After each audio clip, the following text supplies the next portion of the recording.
मुझे इस बात की खुशी है कि मुफ्ती साहब ने भी मान लिया कि नेचर में कोई इंसाफ नहीं है।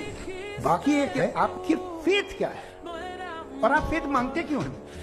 जनाब जावेद अख्तर साहब कई मर्तबा दोहरा रहे हैं कि फेथ का मतलब बताइए, फेथ का मतलब बताइए। आज हम फेथ पे बात नहीं कर रहे, हम ट्रुथ और डज गॉड एग्जिस्ट पे बात कर रहे हैं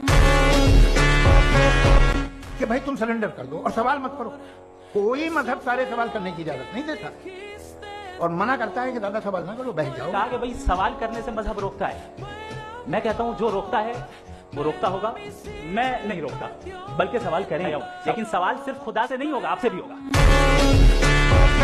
कमाल ये है कि दुनिया के सारे मजहब सब जानते हैं ये दुनिया कैसे बनी थी, कैसे मिटेगी, मरने के बाद क्या होगा, इनको सब इल्म है।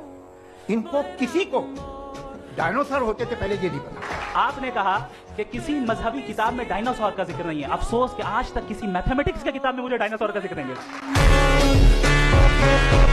ये यूनिवर्स का आदत फैली, ये कब से है और कब तक रहेगी हमें नहीं मालूम।